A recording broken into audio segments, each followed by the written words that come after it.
You are wrong.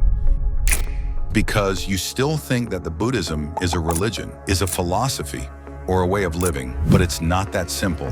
Then what is the answer? What exactly Buddhism is about? First, let me explain what you're probably already thinking.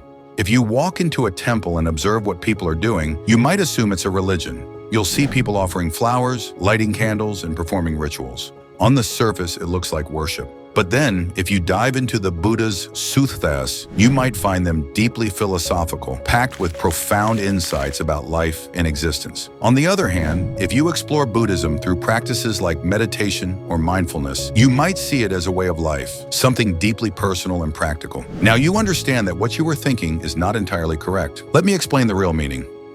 If I were to answer clearly, Buddhism doesn't fit into any of the categories we mentioned earlier. Instead, it revolves around four truths.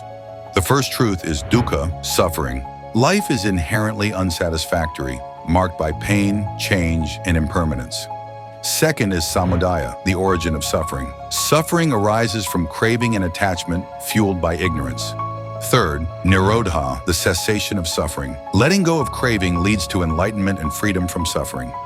Fourth, Magga, the path to the cessation of suffering. The noble Eightfold Path is the way to end suffering through ethical living, discipline, and wisdom.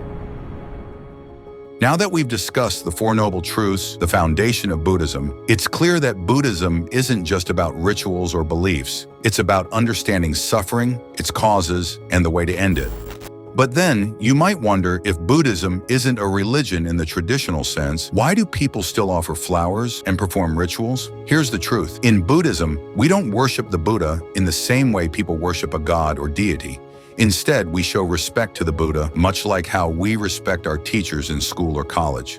Why? Because he taught us profound truths about life and showed us a path to enlightenment. This respect isn't about blindly believing in a higher power. It's about recognizing the wisdom of someone who revealed the way to understand and overcome suffering, leading to enlightenment.